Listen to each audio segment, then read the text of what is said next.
നമസ്കാരം പ്രിയപ്പെട്ടവരെ, ഇന്ന് ഞാൻ സംസാരിക്കാൻ പോകുന്നത് കേരളത്തിലെ സാധാരണക്കാരായ മനുഷ്യരുടെ വിശപ്പടക്കാൻ സഹായിക്കുന്ന വർഷങ്ങളായി തുടർന്നു പോരുന്ന ഒരു മാതൃകാപരമായ പ്രവർത്തനത്തെക്കുറിച്ചാണ്. വയററിയുന്നവരുടെ മിഴി നിറയാതിരിക്കാൻ ഹൃദയപൂർവ്വം പദ്ധതിയിലൂടെ ഡിവൈഎഫ്ഐ നടത്തുന്ന പൊതിച്ചോർ പദ്ധതി.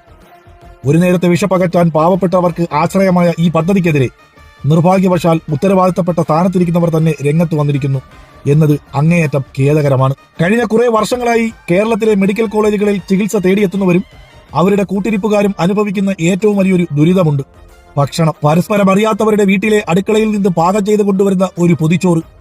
ആ വിശക്കുന്ന വയറുകളിൽ പകരുന്ന ആശ്വാസം ചെറുതല്ല. ഒരു രാഷ്ട്രീയ സംഘടന എന്നതിലുപരി മാനവികതയുടെ വലിയൊരു പാഠപുസ്തകമായി ഡിവൈഎഫ്ഐ ഈ പദ്ധതിയെ മാറ്റിയെടുത്തു.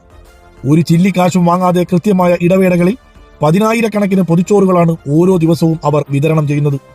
ആർക്കും നിഷേധിക്കാനാവാത്ത ഒരു ജനകീയ മുന്നേറ്റമാണിത്. ഇപ്പോൾ ഇതാ ഈ പദ്ധതി നിർത്തലാക്കുമെന്ന രീതിയിൽ കേരളത്തിന്റെ ആരോഗ്യമന്ത്രിയായ കെ മുരളീധരന്റെ പ്രസ്താവന വന്നിരിക്കുന്നു. രാഷ്ട്രീയ അഭിപ്രായ വ്യത്യാസങ്ങൾ എന്തു തന്നെയായാലും ഒരു ജനപ്രതിനിധി അല്ലെങ്കിൽ ഉത്തരവാദിത്തപ്പെട്ട രാഷ്ട്രീയ നേതാവ് ചിന്തിക്കേണ്ടത് പാവപ്പെട്ടവന്റെ വിശപ്പിനെ കുറിച്ചാണ്. വിശക്കുന്നവന് രാഷ്ട്രീയം നോക്കി ഭക്ഷണം നൽകുന്ന രീതിയല്ല ഡിവൈഎഫ്ഐയുടേത്. അങ്ങനെയുള്ള ഒരു പദ്ധതിയെ രാഷ്ട്രീയ വിരോധം കൊണ്ട് മാത്രം തകർക്കാൻ ശ്രമിക്കുന്നത് ജനവിരുദ്ധമായ നടപടിയല്ലാതെ മറ്റെന്താണ്? കോൺഗ്രസിന്റെ ചരിത്രമെടുത്തു നോക്കിയാൽ ഇത്തരം ജനക്ഷേമ പ്രവർത്തനങ്ങളെ തകർക്കുന്ന ഒരു മനോഭാവം നമുക്ക് പലപ്പോഴും കാണാൻ സാധിച്ചിട്ടുണ്ട്. പാവപ്പെട്ടവന്റെ കണ്ണീരിലും വിശപ്പിലും രാഷ്ട്രീയം കളിക്കുന്ന കോൺഗ്രസ് നേതൃത്വത്തിന്റെ ഈ നിലപാട് കേരളത്തിലെ ജനങ്ങൾ ഒരിക്കലും വെച്ചു പൊറുപ്പിക്കില്ല. നിങ്ങൾ ഓർക്കണം, ഈ പദ്ധതി നിർത്തലാക്കാൻ തീരുമാനിച്ചാൽ കഷ്ടപ്പെടുന്നത് വെറുമൊരു രാഷ്ട്രീയക്കാരനല്ല, മറിച്ച് ചികിത്സ കിട്ടാതെ വലയുന്ന, പട്ടിണി കിടക്കുന്ന സാധാരണ മനുഷ്യരാണ്. സേവന പ്രവർത്തനങ്ങളെപ്പോലും രാഷ്ട്രീയ പകപോക്കലിന്റെ ഭാഗമാക്കുന്ന ഈ നടപടി അധാർമികമാണ്. എതിർപ്പുകളെക്കാൾ ഉപരിയായി ജനങ്ങൾ ഇന്നും ഈ പൊതിച്ചോറ് പദ്ധതിയെ നെഞ്ചേറ്റുന്നുണ്ട്. ആ ജനവികാരം തിരിച്ചറിയാൻ ഇനിയെങ്കിലും അധികാരികൾ തയ്യാറാവണം. രാഷ്ട്രീയ ഭിന്നതകൾക്കപ്പുറം മാനുഷിക മൂല്യങ്ങൾക്കും ജനക്ഷേമ പ്രവർത്തനങ്ങൾക്കും വേണ്ടി നമ്മൾ ഒറ്റക്കെട്ടായി നിൽക്കണം. ഇത്തരം ജനവിരുദ്ധമായ പ്രസ്താവനകളെയും നീക്കങ്ങളെയും ഒറ്റക്കെട്ടായി തന്നെ എതിർക്കണം.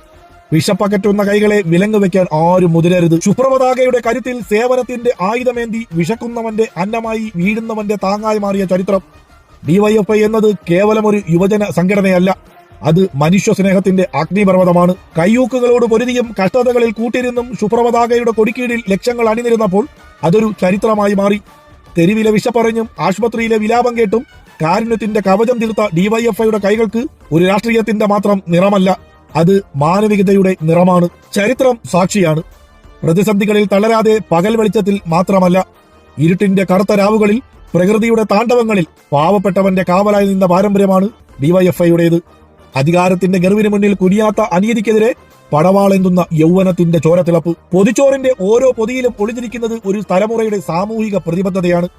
അലമുറയിടുന്ന വിശപ്പിനെ തണുപ്പിക്കാൻ വിയർപ്പൊഴുക്കി പൊരുതുന്ന ഒരു സംഘടനയെ തകർക്കാൻ നോക്കുന്നത് ഒരു ജനതയുടെ വിശ്വാസത്തെയാണ് നിങ്ങൾ വെല്ലുവിളിക്കുന്നത്. ഉരുക്ക് മുഷ്ടികൾ കൊണ്ട് അനീതിയെ തകർക്കുമ്പോഴും കരുണയുടെ കരങ്ങൾ കൊണ്ട് മുറിവുണക്കുന്ന കല ഡിവൈഎഫ്ഐക്ക് വശമുണ്ട്. തകർച്ചകളില്ലാത്ത പോരാട്ടങ്ങളുടെ, തോൽവി അറിയാത്ത യൗവനത്തിന്റെ നാളെയുടെ പ്രതീക്ഷയാണ് ഈ ശുഭ്രപതാക, ഈ ഡിവൈഎഫ്ഐ. പെണ്ണായി പിറന്നാൽ കേരളത്തിലെ ആരോ ആയി മാറുമെന്ന് രാജ്മോഹൻ ഉണ്ണിത്താൻ പറഞ്ഞ ആ ചരിത്രം ഞാനിവിടെ ആവർത്തിക്കുന്നില്ല. കാരണം ഇത് വിശപ്പിനെ കുറിച്ച് പറയുന്ന വീഡിയോയാണ്. KPCC ഓഫീസിലെ അടച്ചിട്ട കൊച്ചുമുറിയിൽ പൈപ്പിൽ വെള്ളമില്ലെങ്കിൽ ബക്കറ്റിൽ വെള്ളം വെക്കണമെന്ന നിർദ്ദേശം വെച്ച കേരളത്തിലെ ആദ്യത്തെ KPCC പ്രസിഡന്റായ, ഏതോ കാരണങ്ങളാൽ കെ കരുണാകരൻ തന്നെ പലപ്പോഴും തള്ളിപ്പറഞ്ഞിട്ടുള്ള കേരളത്തിന്റെ കിങ്ങിണിക്കുട്ടനായ കെ മുരളീധര, നിന്നെക്കുറിച്ച് കൂടുതലൊന്നും ചരിത്രം വിളമ്പാൻ നിൽക്കുന്നില്ല. പ്രിയപ്പെട്ടവരെ, ഈ വിഷയത്തിൽ നിങ്ങളുടെ അഭിപ്രായങ്ങൾ എന്താണെന്ന് കമന്റ് ബോക്സിൽ രേഖപ്പെടുത്തുക.